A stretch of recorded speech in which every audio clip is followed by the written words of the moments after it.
I had a post that hit like a million views, and that was probably my first ever post that actually got that much traction. And that was just an indicator that people actually wanted to learn about this. If you're like me, AI is a topic that you're seeing too much content for in your LinkedIn feeds, but at the same time, you think to yourself, wait, let me see that. Once you've sifted through the generic, bad, non human AI responses and content, you do see that there are a lot of benefits to AI, and it's changing how we all operate, especially for knowledge workers. One of the people that I have found after sifting through the bad AI content on LinkedIn is Isabella Bedoya. Isabella, or Izzy, because as she says, we're friends now, has used AI in ways I didn't know were possible and put a human touch into AI. Izzy isn't using AI for automating responses on her LinkedIn post or any of the other crappy ways to use AI. More on that in a bit. What she is using it for is for video editing, for LinkedIn content ideas, and for helping her create first drafts of LinkedIn posts. All ways that help lessen time on work she doesn't necessarily want to do. That then increases Izzy's time too, as she puts it, build relationships because people buy from people. So without further ado, let's jump into my conversation with Isabella, or Izzy Bedoya, and how she's building her business with LinkedIn and AI. Let's start with the beginning. What were you doing before you started your company? Well, so I did a big pivot. Before starting this AI company, I was doing another company that's still running and operational. It's called Fame Hackers. And what I was doing there, it was a few services. Basically we were helping musicians and creators grow and monetize their audience. So we did that via like coaching. Towards the end of last year, we launched a kind of like a TikTok video editing service where we were like editing short form video clips and stuff like that. And honestly, that was my first encounter with actually installing AI tools in my workflow. This is like before ChatGPT, came out and became popularized. Um so yeah, and then when as the new year rolled in and then I saw all these like AI tools, I started, kind of diving in deeper into ChatGPT, and then that kind of just triggered a whole pivot that I was not even expecting or planning. Okay, so then, like, right, so, like, how did you find, like, these AI tools or get to know about like, what made you like, was it just, like, oh, I found this one thing and just, like, like, it was like a YouTube rabbit hole kinda thing? And this is like the interesting thing. So when we were starting the TikTok short form video service, what we were doing essentially, um we were doing like the Alex Hormozy style of edits. So I got quotes from people on Upwork and on Fiverr. And the people that knew how to do this type of video editing, just to like, a TikTok video usually is 30 seconds to like 60 seconds long. Just to edit a TikTok video using all these effects and the captions and all these things that it needs, it would take a videographer 6 to 8 hours to edit, and they're not cheap either. They're billing you like 45, $50 an hour. So when you have to create like content in bulk for your clients, that kind of becomes not sustainable because that means they can only work on one video a day per client. So you can't even deliver upfront. Like it was just a huge production headache. So then I just started Googling. I was like, video editing tools. And one thing led to another. I ended up finding an app on my iPhone. It was called Captions AI. And it was like $55 for the whole year. And it did exactly what we needed. So I was just like, this is crazy. On one hand, I have like an hourly, similar rate hourly. On the other hand, I have an AI tool I pay once for the whole year. And I just need like one person kind of like manning it, putting the video, toggling on some features, and then extracting the video. So it was kind of like a no brainer. And then ever since then, now there's like a billion tools about the same that can do like the same thing. But yeah, back then, like back last year, it was only like 5 tools that were kinda like dominating the market.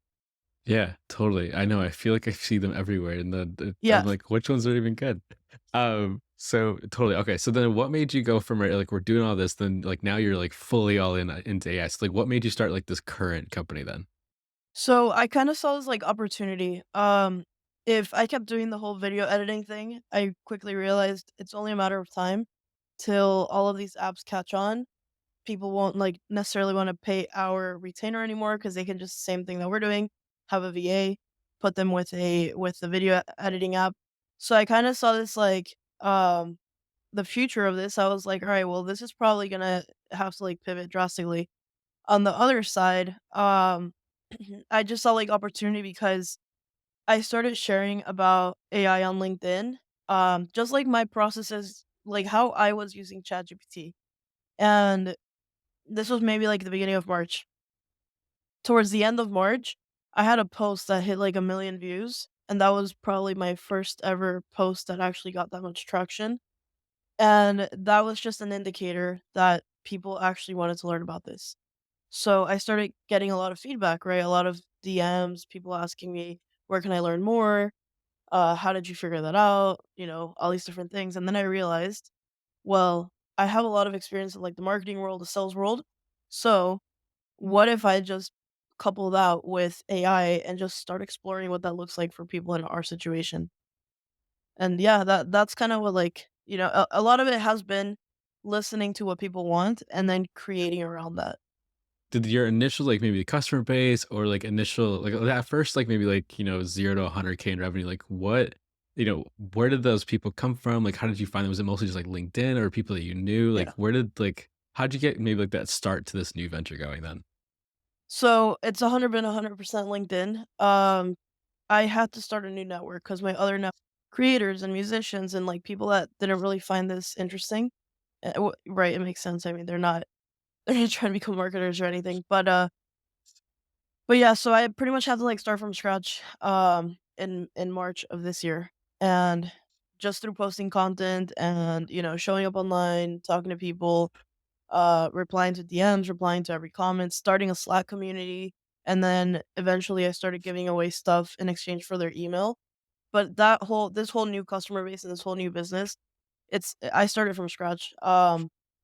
Maybe like once in a while I see like one or two people that knew me from when I was doing Fame Hackers full time.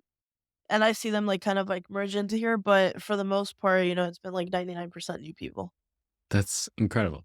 Okay, so then, right, so you're still like, right, so it's changed things in March, but like, have things like changed in terms of how you're growing, or you're just like, yeah, I am all in on LinkedIn? Is that the kind of like, what's your mindset, I guess, around growth?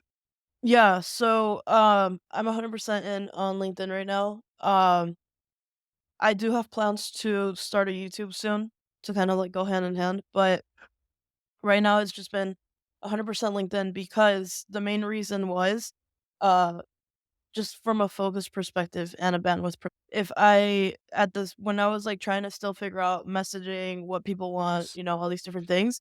If I was also growing on other platforms, it's more time that I have to invest into other things and also people, right? People to actually help manage all those things. So my main priority was validate the market, validate the offer, and then from there it was just kind of like figuring out what it is, constantly figuring out what it is that people want to learn about, want to see. And at this stage, it was easier just to focus in on one platform to kind of like, put all efforts and all growth there. And then if when I start the YouTube, I already have this list of people that I can say, here's a YouTube channel, and then that YouTube is gonna have also faster growth because of that momentum. I mean, even for me, it's like I'm on LinkedIn and YouTube, and it's like so much, and you can like repurpose content, but it's completely different.